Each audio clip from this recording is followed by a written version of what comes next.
অনেকেই প্রশ্ন করছেন ভাই এজেন্সি থেকে আমাকে বলতেছে যে 3 মাসের আকামা দিবে। তো 3 মাসের আকামার বিশেষ সুবিধা অসুবিধা কি, গেলে আসলে কিভাবে আমি কি করতে পারবো এই বিষয়গুলো একটু জানান, যার কারণে এই ভিডিওটা করতেছি। তো আসলে বর্তমানে সৌদি আরবে আপনি যদি নতুন আসেন, আপনাকে যদি 3 মাসের আকামা দেওয়া হয় তাহলে আপনার কি সুবিধা হবে কি অসুবিধা হবে, সম্পূর্ণ ভিডিওটা দেখলে কিন্তু আপনি ভালো একটা ধারণা পাবেন। তাই অবশ্যই সম্পূর্ণ ভিডিওটা দেখুন। আর বন্ধুরা চ্যানেলে যারা নতুন অবশ্যই চ্যানেলে সাবস্ক্রাইব করবেন। তো 3 মাসের আকামা যে বিষয়গুলা, এটা কিন্তু সুবিধা অসুবিধা আছে। তার মধ্যে নতুন যারা, তাদের জন্য বলতে গেলে পর্যায়ক্রমে শুধু অসুবিধার কথাই আসবে, সুবিধার কথা খুব কম আছে। তো প্রথমে আপনি যদি 3 মাসের আকামা নিয়ে সৌদি আরবে আসতে চান, তাহলে আপনি কি কি অসুবিধা হতে পারে যদি আপনি নতুন হন, এগুলো আপনাদেরকে একটু ধারণা দেওয়ার চেষ্টা করি। সাধারণত 3 মাসের আকামা সিস্টেম হচ্ছে এটা সবার জন্য। আপনি সৌদি আরবে 1 বছর 2 বছর পরেও চাইলে 3 মাসের আকামা কিন্তু রিনিউ করতে পারবেন, যেটা আমরা জানি আরব গালফে অন্যান্য দেশে কিন্তু নাই। ওমানে বা দুবাইতে সর্বনিম্ন 2 বছর রিনিউ করতে হয় আকামা। সৌদিতে কিন্তু 3 মাস, 6 মাস, 12 মাস, 15 মাস, যত মাস ইচ্ছা হোক, বিভিন্ন ক্যাটাগরি আছে, আপনি কিন্তু আকামা রিনিউ করতে পারবেন। তো এখন এখানে 3 মাসের প্রথম যে 3 মাসের আকামাটা, আসলে ওটা কি আকামা কিনা এটাই বুঝতে হবে। সাধারণত এটা আকামার নাম্বার, কিন্তু যে মেয়াদটা এটা কিন্তু আসলে আকামার মেয়াদ না।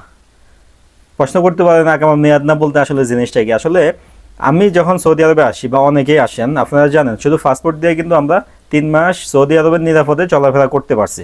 অর্থাৎ পাসপোর্টের মেয়াদ সৌদি আরবে এন্ট্রি করার পরে ভিসার মেয়াদই থাকে 90 দিন ট্রায়াল পিরিয়ড হিসাবে। বর্তমানে কিন্তু এটা নাই, বর্তমানে পাসপোর্টের কোনো মেয়াদ নাই। আপনি আসার পর দিন থেকে আকামার নাম্বার ইস্যু হবে, ওই নাম্বারটাই 3 মাস আপনাকে মেয়াদ দেওয়া হবে। ওই নাম্বার দিয়ে আপনি আপসির কিওয়া সবই খুলতে পারবেন। আসলে এই আপডেটটা করার কারণ কি এ ব্যাপারে একটু ধারণা দেয়। আগে কিন্তু আকামা পাসপোর্ট দিয়ে চলাফেরা করার কারণে অনেকেই কিন্তু দালালরা আকামা নাম্বার তুলতে পারতো না, দিত না। যদি আমরা কফালা হইতে যাইতাম অনেক ঝামেলা পড়তাম নতুন অবস্থায়, অথবা সরাসরি আকামা কার্ড আমাদেরকে দিতে হইতো। এখন যে পাসপোর্টের মেয়াদটা আকামাতে কনভার্ট করে দিছে, তার কারণে কিছুটা সুবিধা কি হয়েছে, আপনাকে কিন্তু আকামা নাম্বারটা দিলে কার্ড কিন্তু দেয় না। 199% আমরা দেখি নতুন লোকদের কিন্তু কার্ড দেয় না, শুধু নাম্বারটা তুলে আপসির খুলে দেয়, কিওয়া খুলে দেয়। তো এখানে সুবিধা হচ্ছে আপনাকে 3 মাসের মধ্যে আপনি কিন্তু আকামা নাম্বারটা পাইলে আপসির কিওয়া খুললে আপনি কিন্তু ডিটেলসগুলো দেখতে পারবেন। আপসির ভিতরে কফিলের স্পন্সর নাম্বার, নাম সবগুলাই দেখতে পারেন। আগে কিন্তু পাসপোর্ট থাকার কারণে এগুলো হয়তো বা দেখাও যেত না অনেক সময়। তো এখন কিন্তু দালালরা এই সুবিধাটা একটু নিছে, অর্থাৎ আপনাকে দেশ থেকে আনার সময় বলতেছে 3 মাসের আকামা দিবে। আসলে 3 মাসের আকামা না, এটা সরকারি, এখানে কোনো তাদের খরচ হয় না। খরচ শুধু একটাই, আকামা নাম্বারটা উঠাই দেয়, এটা একটু খরচ হয়। তাছাড়া আকামার জন্য 1 টাকাও খরচ হয় না, কারণ এই 3 মাস কিন্তু ফ্রি হিসাবে আপনাকে সরকার দেয়। এখন তারপরে যেহেতু আপনি দালালের মাধ্যমে আসছেন, দালাল আপনাকে 3 মাসে আকামা দিবে বলছে, ওটা শুনে আপনি আসছেন, কোনো সমস্যা নেই আসেন।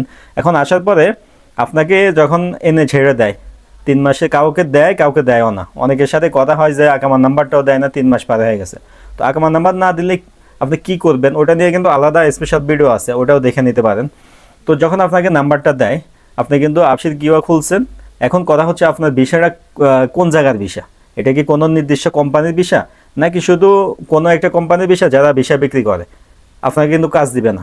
তো দুইটা কিন্তু আলাদা। যদি আপনার শরিকের ভিসা হয়, কোম্পানির ভিসা হয়, আপনাকে কিন্তু তারা রিসিভ করবে, তাদের কাছে রাখবে, কাজ দেখ আর না দেখ তাদের কাছে কিন্তু রাখবে, আপনাকে কোথাও যাইতে দিবে না। আর যারা শুধু ভিসা কিনছেন, আপনাকে কিন্তু ওই ধরনের লোকরা দালালরা রিসিভও করবে না। আপনি আপনার নিজস্ব লোকজন থাকলে সরাসরি এয়ারপোর্ট থেকে তাদের কাছে যাবেন। এরপরে হয়তো দালালের সাথে যোগাযোগ করলে সে আপনাকে 3 মাসের আকামার নাম্বারটা উঠাই দেয়, অনেকে আবার দেয়ও না। তো যারা শরিকার, তারা কিন্তু এখানে একটা ভালোই ঝামেলা পড়েন। আপনারা যারা নতুন সৌদি আরবে আসেন, আপনারা এটা ভালো অভিজ্ঞতা বলতে পারবেন। যারা নতুন আসবেন তারাও আসার পরে বুঝবেন আসলে যারা শরিকের ভিসা, সাপ্লাই কোম্পানির ভিসা আসে, তারা কতটা ঝামেলায় পড়ে। তো 3 মাসের ভিসাটা হয় কি, দেওয়ার পরে অনেক সময় কোম্পানিতে আপনি আসেন, 1 মাস কাজ করাইছে, বাকি 2 মাস কাজ নাই, বেতন দেয় না, ওই অবস্থাতে আপনার আকামাটা এক্সপায়ার হয়ে যায়।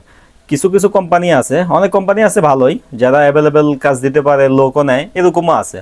আবার অনেকগুলো আছে প্রতারক, তারা শুধু লোক আনে, আসলে আটকায় রাখে, কাজ দেয় না, সমস্যা। তো আপনি যদি ওই ধরনের কোম্পানিতে হন, আপনার কিন্তু 3 মাস পরে আপনি কিছুটা সুবিধা নিতে পারবেন। যদি আপনার লোকজন থাকে, আপনার কাছে টাকা পয়সা থাকে, অর্থাৎ অন্য জায়গায় কফলা হওয়ার মতো অ্যাবিলিটি যদি থাকে, 3 মাসে আকামা শেষ হলে আপনি কিন্তু সুবিধাটা নিতে পারবেন। কিভাবে? তখন কিন্তু আপনার কোম্পানি আপনাকে হুরুপ খুরুজ কোনো কিছু দিতে পারবে না। দিতে গেলে আগে আকামা রেনু করতে হবে, পরে আপনার উপরে কোনো অ্যাকশন নিতে পারবে। তো আপনি এই সুযোগটা কাজে লাগায় কিন্তু নিজস্ব লোকজন কেউ থাকলে আপনি যে কোনো জায়গায় কফলা হয়ে কাজ করতে পারবেন, কোনো সমস্যা হবে না। আর যারা ভিসা কিনছেন, আগে জানেন যে এটা ফ্রি ভিসা, গেলে কাজ পাবো না, নিজের লোকের মাধ্যমে কাজ করতে হবে, তারা বেশি একটা ঝামেলা পড়ে না। তারা আইসায় যদি 3 মাসে আকামা দেয়, ভালো, না দিলেও আকামার নাম্বার উঠে পরবর্তীতে কিন্তু কফলা হইতে পারে। তো নতুন লোকদের জন্য অসুবিধা কেন? কারণ আপনি আসার পরে যখন 3 মাসে আকামা এক্সপায়ার হয়ে যায়, আপনি কিন্তু কোনো কুল কিনারা পাবেন না।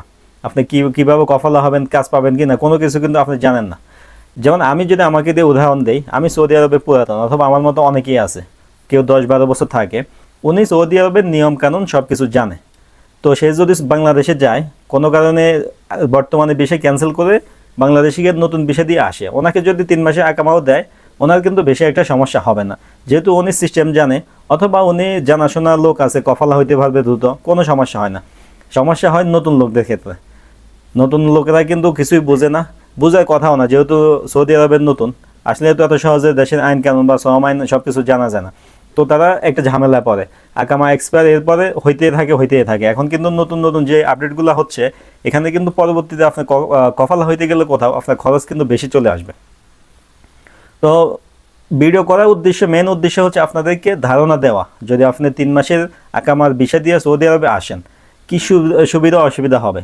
ধারণা দেওয়ার বাইরে কিন্তু কিছুই না। আমরা কিন্তু কাউকে কাজও দেই না, অথবা আমরা কিন্তু লোকও আনি না। বিষয়টা কিন্তু একদম ক্লিয়ার করে বলতেছি, শুধু ধারণা দিতেছি যেন আপনি আসার আগে ধারণা নিয়ে সৌদি আরবে আসেন, ঝামেলা পড়লেও মন বুঝাইতে পারেন যে না, আমি তো এই ধরনের বিষয় নিয়েই আসি, এখানে তো প্রশ্ন করার কাউকে কিছু নাই। যদি বাংলাদেশে থাকা অবস্থা আপনাকে বলে দেয় যে হ্যাঁ 3 মাসে আকামাই দিব, তাহলে বুঝতে হবে পরবর্তীতে আপনি নিজের ব্যবস্থা নিজে করতে হবে।